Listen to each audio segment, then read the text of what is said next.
สวัสดีค่ะพ่อแม่พี่น้องสวัสดีFCทุกท่านเนาะค่ะกลับมาพบมาพอกับเจตาพารวยคือเก่าค่ะในทางช่อง YouTube เนาะมื้อนี้เจตาก็จะวางแนวทางของลาวพัฒนาค่ะเป็นวันพุธวันที่5ลาวพัฒนาออก20:30ค่ะเห็นอยู่นี่มาดามคำนวณค่ะพี่น้องประวัติของมาดามดารามาดามคนสวย22612ค่ะลาวพัฒนาออกวันที่3ที่ผ่านมาเนาะของดารามาดามเพิ่นเข้าไปอยู่ตัวหนึงมาตัวหนึงประวัติให้เบิ่งรอบเดียวงวดเดียวค่ะงวดเดียวเจตาให้เบิ่งงวดแต่วันที่3เนาะดารามาดามคนสวยรวยน้ำใจค่ะคนสวยรวยน้ำใจ2ตัวมา1ตัวเนาะค่ะงวดที่ผ่านมากราบขอโทษขออภัย FC แทนมาดามคำนวณเนาะค่ะที่แนวทางเพิ่นบ่เข้า2ตัวเนาะจับคู่ว่ามายืนหนึ่งอยู่ค่ะยืนหนึ่งผู้เดียวยืนหนึ่งผู้เดียวอยู่บ่มีครูใกล้แล้วค่ะใกล้เพิ่นจะมีครูแล้วล่ะมาดามคำนวณใกล้เข้ามาแล้วเอามือแรงก็จับมือกันมาตัวเนาะมาดามเนาะ คนสวยคนสวยรวยน้ำใจมาตัวมือแรงมาดามคำนวณ2ตัว3ตัวเนาะเอายอกันไปแล้วพี่น้องพอได้หัวเนี่ยจักหน่อยเพิ่นใกล้จะมีครูแล้วนะ บ่แม่นตาแนวทางเด้พี่น้องใกล้จะมีครูแล้วมาดามรอเบิ่งตอนต่อไปเนาะรอเบิ่งคลิปต่อไปเนาะครับพี่น้องเอามาเบิ่งค่ะมื้อนี้วันที่5ตามต่อมาลุ้นกันใหม่ค่ะกับมาดามคำนวณเนาะดาราคนสวยรวยนำใจเฮามาตามต่อค่ะ20:30มื้อแลงกับมาดามคำนวณค่ะแนวทางใหม่ของเพิ่นค่ะเอาวิ่งรูดค่ะวิ่งรูด7กับ8เพิ่นให้มา2ตัว4หางค่ะ7071 8081เบิ้ล7788 3ตัว3หางค่ะ780 781 778วิ่งรูดเด่น2ตัวค่ะเอาเด่นหางเดียววิ่งรูดเด่นหางเดียวเด่น2ตัวพะนะวงกลมให้ตัวเดียวค่ะมาดามคำนวณวงกลมให้7ล่อง8 2ตัวค่ะ70กับ80 3ตัว1หาง780ค่ะมาดามคำนวณแคปหน้าจอไผจะตามต่อกับเพิ่นเนาะค่ะเลขทุกตัวเอามาวางเพื่อเป็นแนวทางโปรดใช้วิจารณญาณในการรับชมเป็นอย่างสูงค่ะเป็นเพียงแนวทางเนาะค่ะพี่น้องไปต่อค่ะไปต่อเลขรับนางฟ้าวันที่3ที่ผ่านมาค่ะขอโทษขออภัยแทนรับนางฟ้าเนาะค่ะเลขรับนางฟ้าขออภัยแทนเพิ่นที่แนวทางเพิ่นบ่เดินบ่เข้าเนาะขอโทษขออภัย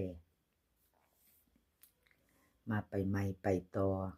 กราบขอบุญขอบคุณเลขรับนางฟ้าหลายๆเด้อค่ะที่ให้แนวทางมาวางทางช่องเนาะกราบขอบพระคุณเป็นอย่างสูงค่ะ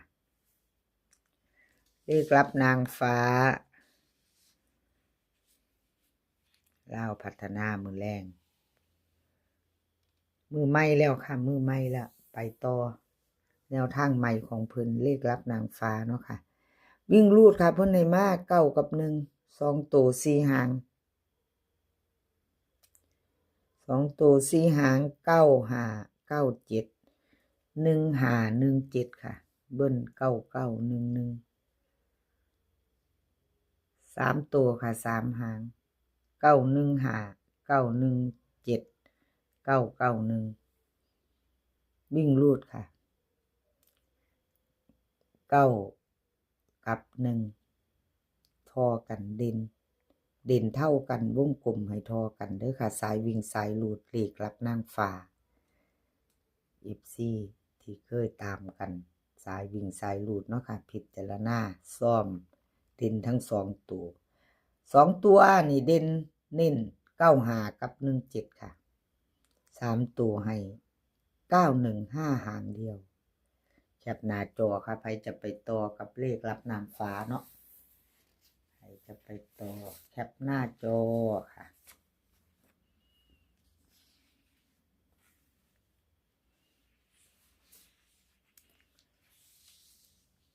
เลขมีที่มาค่ะเลขมีที่มาพี่น้องวันที่3ที่ผ่านมา226 3ตัวบน12ล่างวันที่3ที่ผ่านมาเลขมีที่มาหลุดไปเนาะค่ะหลุดไปก็บ่เป็นหยังค่ะเป็นเพียงแนวทางกราบขอบคุณเลขมีที่มาค่ะที่ให้แนวทางมาวางทางช่องเจตาเป็นกำลังใจให้คือเก่าค่ะแนวทางมีเข้ามีหลุดกราบขอโทษขออภัย FC แทนเลขมีที่มาหลายๆเนาะค่ะที่แนวทางเพิ่นบ่เดินบ่เข้าเนาะ1ตัวไม่เดิน2ตัวไม่มาไปต่อค่ะมื้อนี้วันที่5แล้วเป็นมื้อใหม่แล้วเนาะค่ะมาไปต่อกับเลขมีที่มาเลขมีที่มาค่ะวิ่งรูด6กับ8 6กับ8เบิ่งเจตาลืมมันอันวงกลมของเพิ่นพี่น้องขอโทษขออภัยเบิ่งแหน่เด่นทอกันบ่พี่น้องเป็นแบบนี้เด่นทอกันเนาะวงกลมก็บ่มีทอกันล่ะพี่น้องชอบตัวใดก็จัดตัวนั้นสายวิ่งสายรูดขออภัยหลายๆค่ะ62 64 82 84 2ตัว4หางเบิ้ล66 88 3ตัว3หาง682 684 668 82กับ84ค่ะเพิ่นเน้นให้มาเลขมีที่มา3ตัวค่ะ2หาง682 684 2หาง3ตัวแคปหน้าจอค่ะใครจะไปต่อกับเลขมีที่มาเนาะค่ะพิจารณาเอาชอบก็จัดขัดก็ผ่านเนาะค่ะชอบก็จัดขัดก็ผ่านมาไปต่อค่ะเป็นของใครหนุ่มน้อยหน้ามนคนรูปหล่อชอเชษชัยค่ะชอเชษชัยวันที่3ที่ผ่านมาค่ะพี่น้อง3ที่ผ่านมาเนาะ226 12ล่างบ่เดินเนาะค่ะบ่เข้าเอาอันเคยสิ้นเนาะพี่น้องเคยเปิดอันประวัติเนาะเอามางวดเดียวกันไปเปิดอยู่หั่นล่ะเนาะให้เบิ่งประวัติเด้เจตาก็ลึงตัวมีใบเดียวก็ไปคุ้มเปิดจะให้พี่น้องเบิ่งประวัติเนาะพี่น้อง เป็นจังได๋เจตาเจ้าว่าติ ชอเชษชัยค่ะกราบขอโทษขออภัยFC แทนหนุ่มน้อยหน้ามนคนรูปหล่อเนาะหลุดไปวันที่3มาไปใหม่ไปต่อค่ะไปใหม่มื้อแรงชอเชษชัยหนุ่มน้อยหน้ามนคนขยันลาวพัฒนาค่ะไปต่อกับเพิ่นช่อเชษชัยวิ่งรูดเพิ่นให้มา8กับ0ค่ะ8กับ0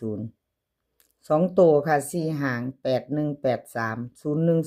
0103เบิ้ลก็จะมี88กับ00ค่ะ3ตัว2หางค่ะ081 083 080วิ่งรูดเด่นตัวเดียวค่ะ8ล่อง0เนาะวงกลมให้ตัวเดียวเนาะค่ะเน้น2หางเนาะค่ะ81กับ83 3ตัวนี่เน้น2หางค่ะ081 083แคปหน้าจอค่ะใครจะไปต่อกับเพิ่นช่อเฉดชัยเนาะขอบคุณช่อเฉดชัยหลายๆค่ะที่ให้แนวทางมาวางทางช่องคลิปนี้ก็ขอให้พี่น้องโชคดีมื้อแลงค่ะกับลาวพัฒนา2 ทุ่มครึ่งขอให้โชคดีมื้อนี้ก็ขอให้มีความสุข